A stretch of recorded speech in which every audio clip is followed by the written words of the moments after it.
नमस्कार दोस्तों, आज की तारीख है 16 दिसंबर 2024 और हम आपके लिए लाए हैं हिमाचल प्रदेश के ताज़ा समाचार। लेकिन पहले एक सवाल, आप हिमाचल के किस खूबसूरत कोने से ये खबरें सुन रहे हैं? नीचे कमेंट करके जरूर बताएं। अब थोड़ी सी गंभीरता के साथ, अगर आप हिमाचल के विकास, पर्यटन और सामाजिक क्षेत्र की हर छोटी बड़ी खबर से अपडेट रहना चाहते हैं, तो हमारे चैनल को सब्सक्राइब करें। जी हाँ, फटाफट सब्सक्राइब का बटन दबाएं और हमारे साथ जुड़े। और हाँ, अपडेट्स के लिए हमें फॉलो करना मत भूलिए। खबरें ताज़ा हो या मजेदार, हम हैं आपके साथ हर कदम। समाचार नंबर 1। कांगड़ा न्यूज। शिव नुवाले में भजन गा रहे व्यक्ति की तेजधार हथियार से हत्या। जिला कांगड़ा के राजा का तालाब के समीपवर्ती बनोली में सोमवार सुबह शिव नुवाले में भजन गा रहे व्यक्ति की पड़ोसी ने तेजधार हथियार से हमला कर हत्या कर दी। मृतक की पहचान रछपाल काका 44 के रूप में हुई है। पुलिस से मिली जानकारी के अनुसार पड़ोसी ने 1.5 किलोमीटर दूर पहुंचकर इस वारदात को अंजाम दिया। बताया जा रहा है कि रछपाल काका नुवाला में भजन गा रहा था। इस दौरान आरोपी छूनका मौके पर पहुंचा और उस पर हमला कर दिया। इससे रछपाल गंभीर रूप से घायल हो गया और उसकी मौत हो गई। वहीं आरोपी छूनका ने घटना के बाद पुलिस थाना जवाली में आत्मसमर्पण कर दिया। पुलिस ने शव को कब्जे में लेकर आगामी कार्रवाई आरंभ कर दी है। आरोपी ने हमला क्यों किया, इसके कारणों का अभी पता नहीं चल पाया है। बता दें कि मृतक ट्रैक्टर चालक था, जबकि आरोपी गन्ने का जूस बेचने के अलावा अन्य कार्य करता था। मामले की पुष्टि करते हुए एसपी अशोक रत्न ने बताया कि मामला दर्ज कर आगामी कार्रवाई की जा रही है। वहीं इस घटना के बाद मृतक युवक के परिजनों ने पंचायत प्रधान शोभा सिंह के नेतृत्व में पुलिस थाना जवाली में पहुंचकर रोष प्रकट किया। मृतक की पत्नी आशा देवी, बहन निर्मला देवी, भाई अमर सिंह सहित परिजनों ने कहा कि युवक रछपाल सिंह अपने गांव में ही नुवाला में गया था कि वहां पर उसकी तेजधार हथियार से हत्या कर दी गई। आरोप लगाया कि पुलिस ने पंचायत प्रधान सहित परिजनों को इसकी सूचना नहीं दी। परिजनों ने आरोप लगाया कि जब तक हमें इंसाफ नहीं मिलता है, तब तक हम थाना में ही धरने पर बैठे रहेंगे। उन्होंने कहा कि आरोपी को गिरफ्तार करके हमारे समक्ष लाया जाए। समाचार नंबर 2। नारकंडा बीडीओ ऑफिस के स्टोर में लगी आग, रिकॉर्ड जलकर राख। उपमंडल कुमारसैन के नारकंडा बीडीओ ऑफिस में शाम के समय अचानक से एक स्टोर में आग लग गई। आग लगने की यह घटना रविवार शाम के समय पेश आई है। बताया जा रहा है कि जिस स्टोर में यह आग लगी है, उसमें रिकॉर्ड रखा गया था। आग लगने की इस घटना में किसी प्रकार को कोई जानी नुकसान तो नहीं हुआ है, लेकिन विभाग का रिकॉर्ड जलकर राख हो गया है।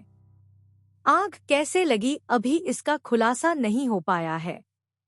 स्थानीय लोगों की जानकारी के मुताबिक पुलिस चौकी के कर्मचारियों द्वारा और स्थानीय लोगों ने इसके साथ लगती बिल्डिंग को बचा लिया है।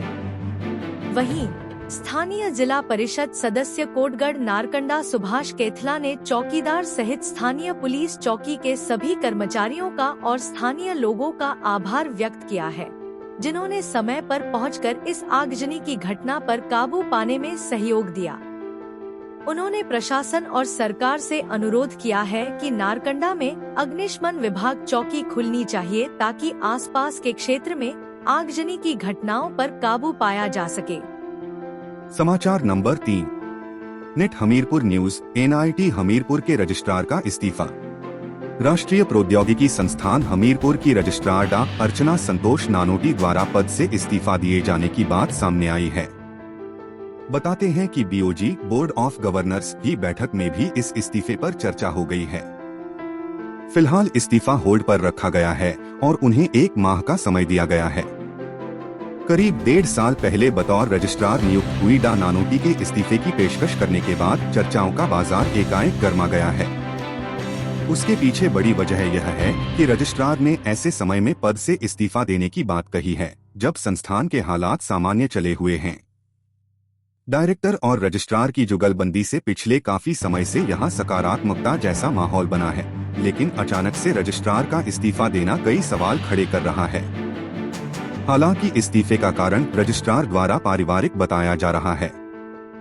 संस्थान के डायरेक्टर प्रो एच.एम. सूर्यवंशी के अनुसार रजिस्ट्रार को इस्तीफे पर पुनर्विचार करने के लिए कहा गया है और उन्हें इस पर विचार करने के लिए समय भी दिया है। 1.5 साल पहले ही हुई थी अधिकारी की तैनाती। गौरतलब हो कि एनआईटी हमीरपुर में करीब 1.5 साल पहले लंबे अंतराल के बाद रेगुलर रजिस्ट्रार की तैनाती हुई थी। कुछ समय से संस्थान के हालात भी सामान्य होने लगे थे।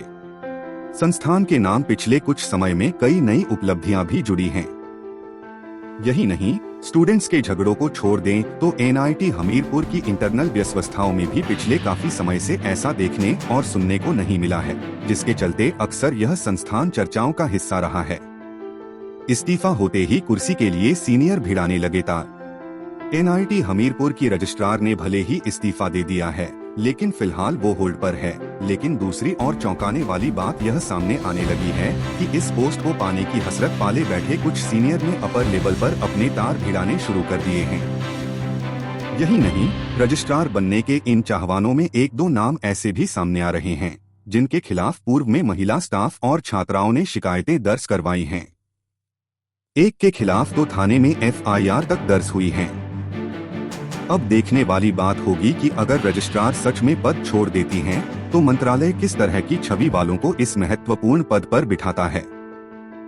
समाचार नंबर 4। डिपोओं में आज से मिलेंगी 2 महीने की दालें। एपीएल बीपीएल को चना दाल कितने रुपए किलो, जानिए। प्रदेश के डिपोओं में सोमवार से 2 महीने के कोटे की तीनों दालें मिलनी शुरू हो जाएंगी। अब राज्य भर के डिपोओं में दालें बढ़े हुए मूल्यों के साथ मिलेगी, जिसमें दाल चना अब एपीएल व बीपीएल दोनों को 65 में मिलेगी, जबकि दाल मलका के दाम नहीं बढ़ाए गए हैं, वह पुराने मूल्यों पर ही मिलेगी। खाद्य आपूर्ति निगम की ओर से आटा, चावल, चीनी व नमक के बाद दूसरे अलॉट में दाल चना व मलका दालों की सप्लाई डिपोओं में भेजी गई है। इससे पहले उड़द दाल पहले से ही कोटे में उपलब्ध है। दालों के बाद अब रिफाइंड व सरसों तेल का टेंडर भी सरकार की ओर से अप्रूव कर दिया है। नए मूल्यों में एपीएल उपभोक्ताओं को चना दाल के लिए 17 रुपए अधिक 65, बीपीएल राशन कार्ड उपभोक्ताओं को 27 बढ़ोतरी संग 65 और टैक्स देने वाले राशन कार्ड उपभोक्ताओं को 19 रुपए अतिरिक्त चुकाने के साथ 69 रुपए में मिलेगी। इससे पहले उक्त चना दाल के दाम एपीएल को 48, बीपीएल को 38 और टैक्स अदायगी वालों के लिए 56 रुपए थे। दाल मलका के दाम नहीं बढ़े हैं, वह पुराने मूल्य एपीएल को 66, बीपीएल या एनएफएसए को 56 व टैक्स धारकों को 91 रुपए में ही मिलेगी। इसी माह के तीसरे सप्ताह तक सरसों व रिफाइंड भी उपभोक्ताओं के लिए डिपोओं में मिल जाएगा। तेल के टेंडर को मंजूरी, जल्द आएगी सप्लाई। खाद्य आपूर्ति निगम के क्षेत्रीय प्रबंधक स्वर्ण सिंह ने बताया कि डिपोओं में दालों की सप्लाई पहुंचा दी गई है। सोमवार से डिपोओं में उपभोक्ता अपनी दालों के 2 माह के कोटे को प्राप्त कर पाएंगे। तेल के टेंडर को भी सरकार की अप्रूवल मिल गई है, जिसके सप्लाई आर्डर जारी कर दिए गए हैं। जल्द ही तेल की सप्लाई भी डिपोओं में उपलब्ध करवा दी जाएगी। सभी उपभोक्ताओं को राशन देने के निर्देश।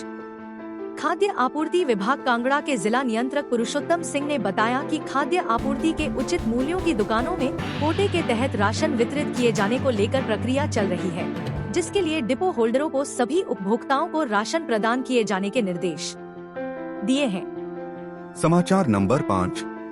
अर्की-नालागढ़ में मुख्यमंत्री सुखविंदर सिंह सुक्खू ने की घोषणा। मुख्यमंत्री सुखविंदर सिंह सुक्खू ने जिला सोलन के दूरदराज क्षेत्र लोहारघाट में उप तहसील खोलने की घोषणा की है। वह रविवार को अर्की विधानसभा क्षेत्र की ग्राम पंचायत क्यार कनेता के लोहारघाट में जनसभा को संबोधित कर रहे थे। उन्होंने कहा कि शिक्षा, स्वास्थ्य, सड़क सहित सभी क्षेत्रों में जनवरी से जनवरी को गुणवत्तायुक्त सुविधाएं प्रदान करना वर्तमान प्रदेश सरकार का लक्ष्य है। उन्होंने कहा कि पूर्व भाजपा सरकार से वर्तमान सरकार को खाली कोष मिला। पूर्व भाजपा सरकार ने केवल राजनीतिक लाभ की दृष्टि से आनन-फानन में प्रदेश में 900 संस्थान खोल दिए, जबकि इन संस्थानों में नियुक्तियों की कोई व्यवस्था तक नहीं की गई थी। केवल चुनाव से पहले जनता को लुभाने के लिए यह घोषणाएं की गई थी, लेकिन यह घोषणाएं जनता के हित में नहीं थी। बिना किसी व्यवस्थाओं व नियुक्तियों के सिर्फ अधिसूचनाएं जारी की गई और जनता की संपदा व पैसों को लुटा दिया गया। उन्होंने कहा कि सड़क, शिक्षा व स्वास्थ्य जैसे प्राथमिक क्षेत्रों में अधोसंरचनात्मक एवं अन्य सुधार किए जा रहे हैं। सीएम सुक्खू ने कहा कि राज्य सरकार के लिए व्यवस्था परिवर्तन का उद्देश्य प्रदेश को आत्मनिर्भर बनाना और जनवरी से जनवरी को स्वाभिमान के साथ जीवन में आगे बढ़े के अवसर प्रदान करना है। इन उद्देश्यों की पूर्ति के लिए जहां जन कल्याणकारी योजनाएं कार्यान्वित की जा रही हैं, वहीं समय समय पर कार्यरत योजनाओं में सुधार भी किया जा रहा है। मुख्यमंत्री ने कहा कि प्रदेश सरकार दूरदराज के क्षेत्रों में पहुंचकर न केवल समस्याओं का निदान कर रही है, बल्कि विकास के लाभ भी जनवरी से जनवरी तक पहुंचा रही है। उन्होंने कहा कि ग्रामीण आर्थिकी में आशातीत सुधार के लिए प्रदेश सरकार प्राकृतिक खेती को बढ़ावा दे रही है। प्रदेश सरकार प्राकृतिक खेती के माध्यम से उत्पादित मक्की की खरीद 30 रुपए प्रति किलो और गेहूं की खरीद 40 रुपए प्रति किलो की दर से कर रही है। राज्य सरकार अब तक किसानों से 398 मीट्रिक टन मक्की की खरीद कर चुकी है। उन्होंने किसानों से प्राकृतिक खेती अपनाने का आह्वान किया। उन्होंने कहा कि प्राकृतिक खेती के उत्पाद विक्रय करने के लिए किसान अपना पंजीकरण करवाएं। सीएम सुखविंदर सिंह सुक्खू ने कहा कि प्रदेश सरकार ने गत वर्ष आई आपदा में भी अपने संसाधनों से पीड़ितों की सहायता के लिए 4,500 करोड़ का विशेष पैकेज दिया। उन्होंने कहा कि प्रदेश सरकार ने किफायती योजनाओं और वित्तीय प्रबंधन से यह सुनिश्चित करने का प्रयास किया है कि राज्य तरक्की के पथ पर आगे बढ़े। मुख्यमंत्री ने कहा कि उन्होंने जीवन में संघर्ष देखा है और राजनीति के माध्यम से वह आमजन की समस्याओं के समाधान को सर्वोच्च प्राथमिकता दे रहे हैं। अवस्थी की जगह जब रतन बोल गए सीएम सुक्खू। अपने संबोधन के दौरान सीएम सुक्खू अर्की के विधायक संजय अवस्थी को संजय रतन कहकर संबोधित कर गए, जिसे उन्होंने तुरंत सही भी कर दिया। हालांकि मुख्यमंत्री सहित उपस्थित लोग उनके कथन पर हंसने लगे। हुआ यूं कि जैसे ही सीएम ने अपना संबोधन शुरू किया तो मंच पर उपस्थित स्वास्थ्य मंत्री के बाद उन्होंने अर्की के विधायक संजय अवस्थी को संजय रतन कहकर संबोधित कर दिया, जिससे जनसभा में ठहाके गूंज उठे। मुख्यमंत्री ने तुरंत ही अपनी गलती को दुरुस्त किया और लोगों के साथ स्वयं भी हंसने लगे। सरकार गांव के द्वार कार्यक्रम से हल हो रही समस्याएं। स्वास्थ्य एवं परिवार कल्याण मंत्री डॉ. कर्नल धनीराम शांडिल ने कहा कि मुख्यमंत्री के कुशल मार्गदर्शन एवं संवेदनशील नेतृत्व में प्रदेश विकास की नई इबारत लिख रहा है। उस सरकार गांव के द्वार कार्यक्रम से लोगों को उनके घर द्वार पर समस्याओं का समाधान मिल रहा है। अर्की के विधायक संजय अवस्थी ने दूरदराज मलौन परगना पहुंचने पर मुख्यमंत्री का स्वागत किया। उन्होंने कहा कि मुख्यमंत्री सुक्खू ने शपथ लेते ही व्यवस्था परिवर्तन का शुभारंभ किया और प्रदेश सरकार स्वावलंबी एवं आत्मनिर्भर हिमाचल बनाने के लिए कार्य कर रही है। 40 साल बाद कोई मुख्यमंत्री पहुंचा लोहारघाट। रविवार का दिन सोलन जिला की अर्की विधानसभा क्षेत्र के दूरदराज क्षेत्र मलौन परगना के लोगों के लिए एक यादगार बन गया। पिछले 40 वर्षों में यह पहला मौका था जब प्रदेश का कोई मुख्यमंत्री इस क्षेत्र में पहुंचा हो। मंच से कई वक्ताओं ने इस बात को मुख्यमंत्री सुखविंदर सिंह सुक्खू के समक्ष रखा और मुख्यमंत्री ने भी अपने संबोधन में इस बात को दोहराया। उन्होंने मंच से कहा कि वह प्रदेश के दुर्गम क्षेत्रों के दौरे कर रहे हैं ताकि वहां रहने वाले लोगों की समस्याओं को स्वयं महसूस कर सकें और उसका समाधान करने का प्रयास करें। ग्रामीण अर्थव्यवस्था के साथ शिक्षा और स्वास्थ्य पर केंद्रित होगा बजट। मुख्यमंत्री ठाकुर सुखविंदर सिंह सुक्खू ने कहा कि आगामी बजट में प्रदेश सरकार द्वारा ग्रामीण अर्थव्यवस्था, शिक्षा और स्वास्थ्य क्षेत्र पर विशेष ध्यान दिया जाएगा। सीएम ने ये शब्द नालागढ़ के बरुणा में जनसभा को संबोधित करते हुए कहे। उन्होंने नालागढ़ में बिजली बोर्ड का अधीक्षण अभियंता कार्यालय, रामशहर में अग्निशमन केंद्र और क्वारनी व साई चढ़ोग में पटवार वृत्त खोलने की भी घोषणा की।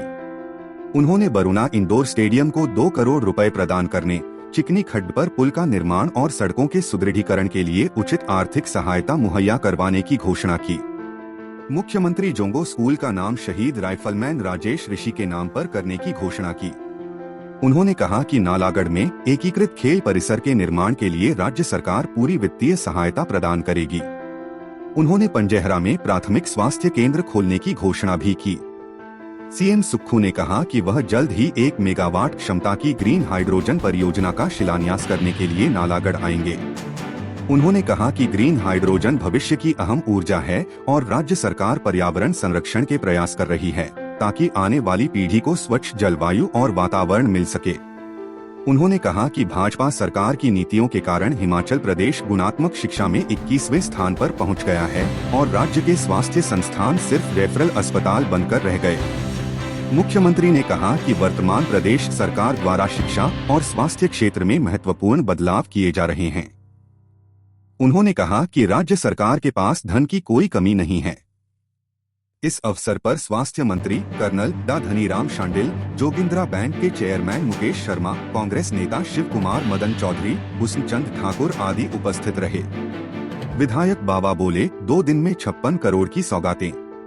विधायक हरदीप बाबा ने नालागढ़ विधानसभा क्षेत्र में मुख्यमंत्री का स्वागत किया। उन्होंने कहा कि शनिवार को 25 करोड़ की विभिन्न परियोजनाओं के उद्घाटन शिलान्यास हुए थे, जबकि रविवार को 31 करोड़ की सौगात मिली है।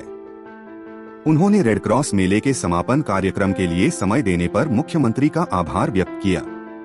उन्होंने कहा कि वर्तमान राज्य सरकार के प्रयासों से आज नालागढ़ की हर पंचायत में विकास कार्य हो रहे हैं और बजट के प्रावधान के साथ ही नई योजनाओं की शुरुआत की जा रही है। भाजपा ने चुनाव जीतने को लुटा दिया खजाना। मुख्यमंत्री सुखविंदर सिंह सुक्खू ने कहा कि वह महज घोषणाएं नहीं करना चाहते हैं। शैक्षणिक संस्थानों में शिक्षक और स्वास्थ्य संस्थानों में चिकित्सक व अन्य स्टाफ न हो तो ऐसी घोषणाओं का कोई लाभ नहीं। उन्होंने कहा कि पूर्व भाजपा सरकार ने चुनाव जीतने के लिए प्रदेश का खजाना लुटा दिया। भाजपा सरकार द्वारा गरीबों के हकों को दरकिनार कर साधन संपन्न परिवारों को भी सब्सिडी दे दी गई। समाचार नंबर 6। 3100 स्कूल सिंगल टीचर, कैसे बढ़ेगी एनरोलमेंट? प्रारंभिक उच्च शिक्षा विभाग में इतने पद खाली। एक तरफ शिक्षा विभाग सरकारी स्कूलों में अचानक गिरी एडमिशन के कारण ढूंढ रहा है, तो दूसरी तरफ खाली पद कुछ और कहानी बयां कर रहे हैं। क्वालिटी एजुकेशन की वर्कशॉप में पिछले महीने खुद प्रारंभिक शिक्षा विभाग ने आंकड़ा दिया था कि प्रदेश में 180 सरकारी स्कूल अभी भी बिना टीचर के चल रहे हैं और 3100 स्कूलों को एकमात्र टीचर संभाल रहा है। प्रारंभिक शिक्षा और उच्च शिक्षा को अगर मिला दे तो शिक्षकों के 27,000 से ज्यादा पद अभी खाली चल रहे हैं। ऐसे में सवाल यह है कि सरकारी स्कूलों में एनरोलमेंट कैसे बढ़ेगी? शिक्षा विभाग ने कम होती एनरोलमेंट को संभालने और प्राइवेट स्कूलों को कंपटीशन देने के लिए प्री प्राइमरी कक्षाएं शुरू की। 3,000 से ज्यादा सरकारी स्कूलों में 64,000 बच्चे एडमिट भी कर लिए, लेकिन आज तक प्री प्राइमरी कक्षाओं के लिए एक भी शिक्षक नहीं है। यह काम भी जेबीटी कर रहे हैं। राज्य सरकार ने 6,297 प्री प्राइमरी टीचर्स की भर्ती आउटसोर्स पर करने के लिए स्टेट इलेक्ट्रॉनिक्स डेवलपमेंट कारपोरेशन को दी, लेकिन हाई कोर्ट में स्टे लगने के कारण यह अभी लंबित है। पिछले 2 साल में 2,151 टीजीटी और जेबीटी बैच वाइज भर्ती किए गए, लेकिन 2,800 पद कमीशन के जरिए नहीं भरे गए। शास्त्री के 494 और पीईटी के 870 पद हाई कोर्ट में केस होने के कारण नहीं भरे जा सके। चिंता की बात यह है कि वर्ष 2024-25 में सरकारी स्कूलों में पहली कक्षा में सिर्फ 22,146 बच्चे आए हैं और निजी स्कूलों में 46,426 की एडमिशन हुई है। यानी कुल 68,572 एडमिशन में से सरकारी स्कूलों को सिर्फ 32% बच्चे मिले हैं। यह अब तक का सबके कम आंकड़ा है। शिक्षा विभाग राज्य में सरकारी नौकरी देने वाला सबसे बड़ा महकमा है। 1 लाख से ज्यादा कर्मचारी सिर्फ इसी विभाग में हैं। इनमें से 86,476 पद प्रारंभिक शिक्षा विभाग में और 50,327 पद उच्च शिक्षा विभाग में हैं। हालांकि इनमें से 27,000 से ज्यादा पद भी खाली चल रहे हैं। यदि इस विभाग में भी अच्छी शिक्षा के लिए अभिभावकों का भरोसा सरकारी स्कूलों में नहीं आया, तो इसका असर रोजगार पर भी होगा। स्कूल साइज और पीटीआर हिमाचल का बेहतर। पड़ोसी देश चीन में एवरेज स्कूल साइज 565 बच्चों का है। अमेरिका में यह 526 बच्चों का और भारत में 166 बच्चों का है, जबकि हिमाचल में 15,156 सरकारी स्कूलों में से औसत स्कूल साइज 50 बच्चों का है। इसके बावजूद गुणवत्ता का संकट है। देश में हिमाचल का छात्र टीचर रेशो यानी पीटीआर बेहतर है। लाहौल स्पीति में 3 बच्चों पर 1 टीचर है। 72% प्राइमरी स्कूलों में 30 बच्चे भी नहीं। प्रदेश के 10,360 प्राइमरी स्कूलों में 280522 बच्चों की एनरोलमेंट पिछले साल तक थी, लेकिन इनमें से 72% स्कूलों में एनरोलमेंट 30 बच्चों से कम थी। 1,845 मिडिल स्कूल में से 83% में एनरोलमेंट 30 से कम है। पिछले 2 साल में सरकार ने 1,054 स्कूलों को जीरो एनरोलमेंट के कारण डिनोटिफाई किया है। समाचार नंबर 7। सोलर पावर प्लांट, सबसे ज्यादा सोलर प्लांट लगाने वाले गांव को मिलेंगे 1 करोड़। हिमाचल प्रदेश में पीएम सूर्यघर योजना के प्रति लोगों में अच्छा रुझान देखने को मिल रहा है। हालांकि अभी इस योजना के बारे में अधिकांश लोगों को जानकारी नहीं है, मगर जिन लोगों को पता है वे लगातार आवेदन कर रहे हैं। इस योजना के तहत हिमाचल के सभी जिलों में किसी एक गांव को मॉडल के रूप में चुना जाएगा और उसके केंद्र सरकार विकास के लिए 1 करोड़ रुपए की मदद देगी। जिस गांव में लोग ज्यादा संख्या में अपने घरों पर सोलर रूफटॉप प्लांट लगाएंगे, उस गांव को 1 करोड़ रुपए देने की योजना है। यह पैसा पंचायतों के माध्यम से नहीं, बल्कि हिमऊर्जा के माध्यम से खर्च किया जाएगा। इतना ही नहीं, पंचायतों में या शहरी निकायों में सोलर रूफटॉप प्लांट को लेकर बेहतर काम किया जाता है तो उनको भी सम्मानित किया जाएगा। उन्हें 1000 रुपए प्रति घर के हिसाब से राशि दी जाएगी, जो कि वह पंचायत के विकास कार्यों पर खर्च कर सकती है। हिमाचल प्रदेश में पीएम सूर्यघर योजना के माध्यम से अब तक 500 से ज्यादा सोलर रूफटॉप प्लांट लगाए जा चुके हैं। इसमें 200 लोगों को अब तक केंद्र की ओर से सब्सिडी भी मिल गई है। यह सब्सिडी लगभग 2 करोड़ रुपए की आई है। घरों पर लगने वाला यह रूफटॉप प्लांट ग्रिड से जुड़ा हुआ है, यानी उसमें उत्पादित बिजली सीधे ग्रिड में जाती है और लोगों को उसके मुताबिक बिल नहीं आता। उनकी बिजली एकत्र की जाती है और ज्यादा बिजली उत्पादित होने पर लोगों को लाभ मिलता है। उनका अपना बिजली का खर्चा आसानी से निकल जाता है। हर जिला में एक गांव को चिन्हित करने की योजना है, जो कि जिलाधीश डिसाइड करेंगे। वे बताएंगे कि कौन सा गांव मॉडल होगा, लेकिन यह उस गांव के लोगों पर निर्भर करेगा। लोग ज्यादा से ज्यादा संख्या में सोलर रूफटॉप लगाएंगे तो इसका लाभ पूरे गांव को मिलेगा, क्योंकि योजना में केंद्र 1 करोड़ रुपए की राशि हिमऊर्जा के माध्यम से विकास के लिए देगी। सोलर प्लांट से लोगों को राहत। आने वाले समय में यहाँ लोगों की जरूरत सौर ऊर्जा से ही पूरी हो जाएगी, क्योंकि अब सरकार बिजली की दरों को बढ़ाने वाली है और उस पर सब्सिडी बंद होने से लोगों को महंगी बिजली मिलेगी। सोलर रूफटॉप प्लांट लगने से लोगों को राहत मिलेगी, क्योंकि वह खुद अपनी बिजली का उत्पादन कर सकेंगे। 1 किलोवाट प्लांट पर 55,000 खर्च। सोलर रूफटॉप पर होने वाले खर्च के बारे में बताएं तो 1 किलोवाट सोलर प्लांट लगाने पर 55,000 रुपए की राशि खर्च होगी, जबकि इसमें से केंद्र सरकार 33,000 रुपए की सब्सिडी प्रदान करेगी। इसी तरह से 2 किलोवाट क्षमता पर 1,10,000 का खर्चा होगा। केंद्र सरकार 66,000 रुपए की सब्सिडी प्रदान करेगी। बिजली बोर्ड के पास 4,000 आवेदन। बिजली बोर्ड लिमिटेड के पास अभी तक 4,000 लोगों के आवेदन आ चुके हैं। इन आवेदनों की छंटनी की जा रही है। बता दें कि पहले राज्य सरकार भी सोलर रूफटॉप लगाने पर सब्सिडी देती थी, मगर अब केंद्र सरकार की योजना से ही लोगों को अच्छा खासा लाभ मिलने लगा है। इसलिए राज्य सरकार की सब्सिडी योजना फिलहाल बंद है। 3 किलोवाट के प्लांट पर 85,800 रुपए की सब्सिडी व्यक्ति को मिलती है। समाचार नंबर 8। वाइब्रेंट विलेज योजना के लिए नहीं आया पैसा, प्रदेश सरकार ने केंद्र को भेजी है डिमांड। केंद्र सरकार की वाइब्रेंट विलेज योजना में पैसे का इंतजार किया जा रहा है। केंद्र सरकार को इस संबंध में प्रोपोजल भेजा गया था और उनसे धनराशि उपलब्ध करवाने को कहा था, मगर अभी तक केंद्रीय मंत्रालय ने पैसा नहीं दिया है। लगभग 300 करोड़ रुपए से ज्यादा की राशि पुरानी बची है, जो केंद्र सरकार ने देनी है, परंतु इस पर कोई निर्णय नहीं हुआ है, जिसके बाद अभी और डिमांड भी केंद्र सरकार को भेज दी गई है। वाइब्रेंट विलेज योजना में प्रदेश के जनजातीय क्षेत्रों के विकास के लिए पैसा आता है। केंद्र सरकार की यह महत्वपूर्ण योजना है, जिसमें वहां आधारभूत ढांचे के विकास के लिए धन दिया जाता है। बिना पैसे के ये काम भी प्रभावित हो रहे हैं। यह मुद्दा पिछले दिनों ट्राइबल एडवाइजरी काउंसिल की बैठक में भी उठा था, जिसमें काउंसिल के सदस्यों ने कहा कि योजना में पैसा नहीं आ रहा है और जो काम चल रहे थे वे रुक गए हैं। ऐसे में माना जा रहा है कि एक बार फिर से जनजातीय विकास मंत्रालय को इस संबंध में लिखा जाएगा, क्योंकि पुरानी पेंडेंसी इसमें काफी ज्यादा हो गई है। इस पेंडेंसी को पूरा करने के बाद ही आगामी कार्य हो सकेंगे। राज्य के जनजातीय क्षेत्रों में केंद्र सरकार की योजनाओं के तहत विकास के काम होते हैं। यहाँ पर शिक्षा क्षेत्र के ढांचे का विकास किया जाता है, तो वहीं स्वास्थ्य क्षेत्र के लिए भी काम होते हैं। इसके अतिरिक्त कई तरह के ढांचागत कार्य यहाँ किए जाते हैं, जिनके लिए केंद्र सरकार अलग अलग योजनाओं में पैसा देती है।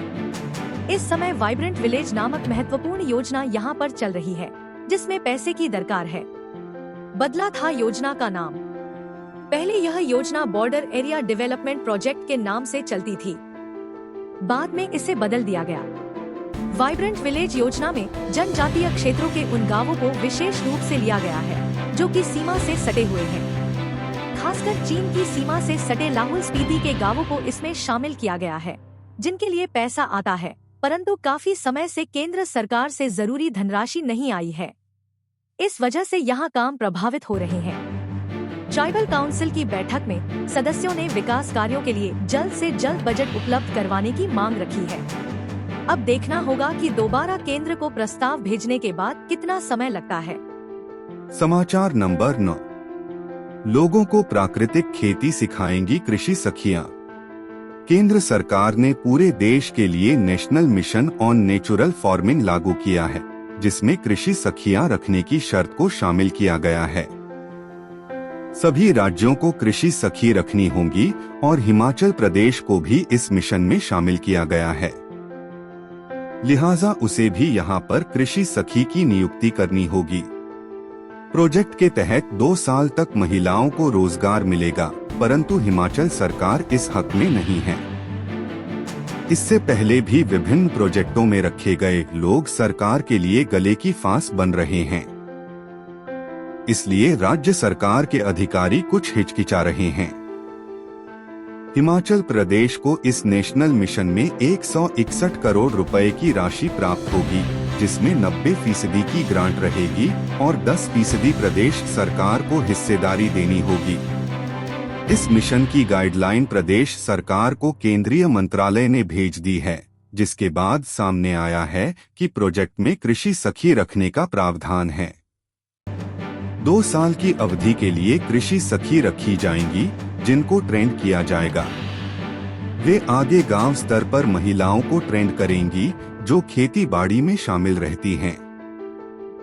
गाइडलाइन के अनुसार 2 कृषि सखियों की एक टीम तैयार होगी, जिनको आगे 125 किसानों का क्लस्टर बनाना होगा, जिसमें महिलाओं को अधिमान दिया जाएगा।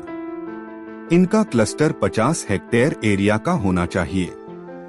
कृषि सखियों को ब्लॉक लेवल आत्मा प्रोजेक्ट से सहयोग दिया जाएगा। ये लोग ग्रामीण क्षेत्रों में जाकर वहां लोगों को नेचुरल फार्मिंग के बारे में जानकारी देंगी। इस मिशन में कृषि सखी का महत्वपूर्ण रोल रहने वाला है। मिशन के तहत राज्य के कृषि विभाग को सालाना वार्षिक प्लान देना होगा और समय समय पर उसके द्वारा किए गए कार्यों के बारे में जानकारी देनी होगी। केंद्रीय मंत्रालय लगातार इसका रिव्यू करेगा। पंचायती राज विभाग को योजना में शामिल करने को कहा गया है। राज्य सरकार एक राज्य स्तरीय समिति का गठन मुख्य सचिव की अध्यक्षता में करेगी, तो जिलों में जिलाधीशों की अध्यक्षता में कमेटी होगी। इसके बाद ब्लॉक स्तर की कमेटी का भी गठन करना होगा। समाचार नंबर 10। पहले ब्लॉक अध्यक्ष, फिर बनेगी जिला कार्यकारिणी। प्रदेश में कांग्रेस के संगठनात्मक चुनाव चल रहे हैं। खुद पार्टी हाईकमान इसमें हस्तक्षेप कर रहा है और उसने नया ढांचा खड़ा करने की प्रक्रिया चला रखी है। हाल ही में हिमाचल आए पार्टी के प्रभारी राजीव शुक्ला से इस संबंध में अध्यक्ष प्रतिभा सिंह की भी बात हुई है, जिसके बाद इस प्रक्रिया को और तेज करने के निर्देश मिले हैं। माना जा रहा है कि नए ब्लॉक अध्यक्षों की इसी महीने के अंत तक जारी कर दी जाएगी। ब्लॉक के बाद जिलों व राज्य कार्यकारिणी का चयन होगा और जनवरी महीने तक कांग्रेस की नई कार्यकारिणी सामने होगी, ऐसा अनुमान है। जल्द ही सीएम सुखविंदर सिंह सुक्खू और कांग्रेस प्रदेशाध्यक्ष प्रतिभा सिंह से चर्चा कर पर्यवेक्षक पहले चरण में दिसंबर माह के अंत तक सभी ब्लॉक अध्यक्षों की सूची जारी करेंगे। इसके बाद दूसरे चरण में जिला अध्यक्ष और तीसरे व अंतिम चरण में प्रदेश कांग्रेस कमेटी के पदाधिकारियों की सूची जारी कर दी जाएगी। पुनर्गठन की प्रक्रिया के तहत पार्टी हाईकमान की तरफ से नियुक्त पर्यवेक्षक सभी वरिष्ठ नेताओं व पूर्व पदाधिकारियों का फीडबैक लेकर वापस लौट चुके हैं। संगठन का प्रारूप किस तरह का होना चाहिए, इसको लेकर 3 दौर की बैठकें हो चुकी हैं। पहली बैठक पार्टी मुख्यालय राजीव भवन शिमला में हुई थी और 2 दिनों तक यहां 2 प्रदेश सह प्रभारियों ने पार्टी के वरिष्ठ नेताओं, पूर्व कांग्रेस अध्यक्ष व विधायक, चुनावों में प्रत्याशी रहे नेताओं से चर्चा कर उनका फीडबैक लिया था।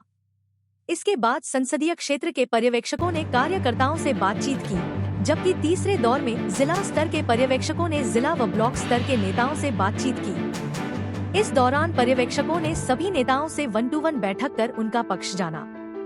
अधिकतर पर्यवेक्षकों ने अपनी अपनी रिपोर्ट तैयार कर प्रदेश प्रभारी को सौंप दी है। ऐसे में अब राजीव शुक्ला पहले मुख्यमंत्री और कांग्रेस प्रदेशाध्यक्ष से चर्चा करेंगे और उसके बाद फाइनल रिपोर्ट राष्ट्रीय अध्यक्ष मल्लिकार्जुन खड़गे सहित अन्य वरिष्ठ नेताओं के समक्ष रखी जाएगी। इस बार नेताओं को कांग्रेस संगठन में आने के लिए जोर लगाना पड़ रहा है। बताया जा रहा है कि कांग्रेस प्रदेशाध्यक्ष प्रतिभा सिंह भी दिसंबर माह के अंत तक ब्लॉक कमेटियों का गठन करने के संकेत दे चुकी है। साथ ही वह यह भी स्पष्ट कर चुकी है कि संगठन में ऐसे लोगों को आगे लाया जाएगा जो पार्टी के लिए समय निकाल सके और समाज के लिए काम करने को तत्पर हों। उन्होंने बिलासपुर के कार्यक्रम में भी प्रभारी राजीव शुक्ला से इस संबंध में बात की थी और मंच से भी कहा था कि जल्द से जल्द संगठन का गठन कर दिया जाए। ये बनाए गए हैं पर्यवेक्षक। हमीरपुर संसदीय सीट के लिए गुरप्रीत, शिमला ओमवीर यादव, मंडी गौरव भाटिया और कांगड़ा संसदीय क्षेत्र के लिए शांतनु चौहान को पर्यवेक्षक लगाया गया है, जो पदाधिकारियों की नई फहरिस्त तैयार करने में जुटे हैं।